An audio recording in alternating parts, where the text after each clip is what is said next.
We used Word and PowerPoint to type out our work onto. We used Word to upload onto a Scrib account we made to then embed onto the blogger. We also used PowerPoint to upload onto a PowerPoint slide onto SlideShare to also embed onto Blogger. We didn't learn anything from the Word or PowerPoint as we already knew how to use it many times before and it was easy to use. The first time we used YouTube, we learned how to embed the videos onto the Blogger, which made it easier for us to post things. We used YouTube to research the clips for other movies and to also get inspiration from other people's movies. YouTube is very easy to use, making it easy to create an account for Silk Productions. All of us as a group has already used it before, which made it easier for us to upload videos for the prelim, for the final thriller, for rough cuts, and all videos for the different posts we use on YouTube to embed onto the blogger. To do some posts, we also used Google Maps to screenshot the location. What we learned about Google was we didn't realise that Google Plus was linked to the blogger, so we could access the photos and uploads to the blogger, which made it easier for us if we lost any pictures or posters. We also used Google to research some of the posts, like for the BBFC, as none of us had heard about the BBFC, so we looked on Google to research on the website to find out about it.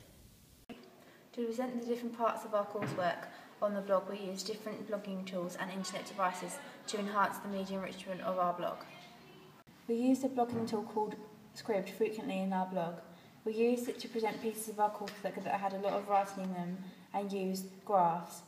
For example, we used it for all the called diaries we had to make each day we filmed, the risk assessment, textual analysis and evaluations. We decided this would be an effective blogging tool to use on our blog as it looks smart and it would be easy to use for anyone who viewed our blog. We also use blogging tool Prezi as it allows us to present our coursework in a different way, such as a mind map. Some of the things we used Prezi for were editing diaries and evaluation. Other blogging tools we used were PowerToon and SlideShare. This allowed us to present our coursework as a PowerPoint rather than in continuous paragraphs. As well as this, we were able to use photographs with the writing to help us explain what we were talking about. The coursework we used these blogging tools for were brainstorming for posters, influences, the brief, codes and conventions of a thriller, and research. Photos in our blog to show how we did certain things and how we were planning to film our thriller. We also used an app called Flipagram to make a collage of photos of behind the scenes. We also used Blogger to structure the layout of our blog.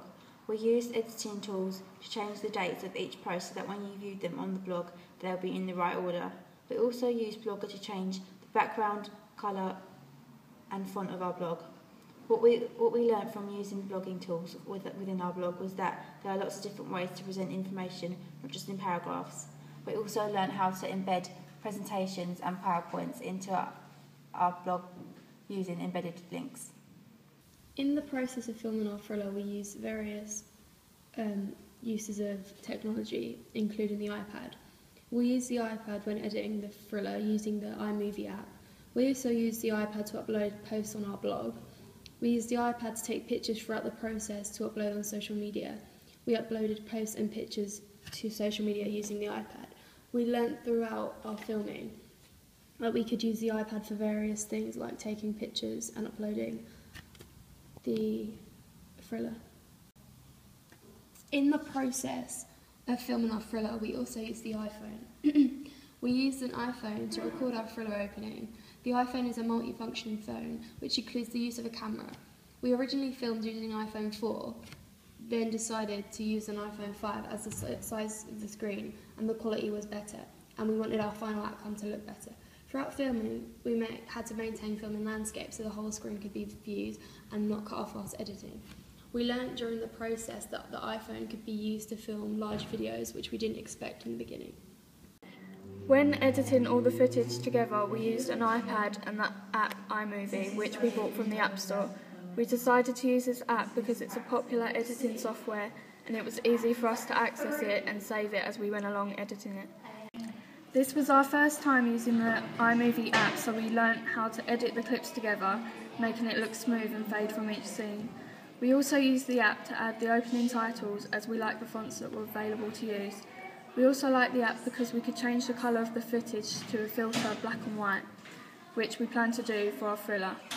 From this process we learnt all of the key factors to editing, such as cropping clips, changing the pace of the footage and cutting out unnecessary sound. It was also an easy process for us to do because it allowed us to send all of the filming footage from the iPhone to the iPad, which would be better for us to edit on, as it would be easy to access the app and the screen is bigger for us to see. Another software that we used to edit our thriller was Windows Live Movie Maker. We used this to edit the sound onto the thriller. We uploaded the video that had already been put into order and had opening titles, and then added the chosen music to it. Something we learnt about the process was that we should have been more prepared whilst editing, as mistakes were made, and so the music had to be taken off and the clip had to be edited again, which slowed the editing down, as we had to rearrange the music again and get the timings the same as they were before.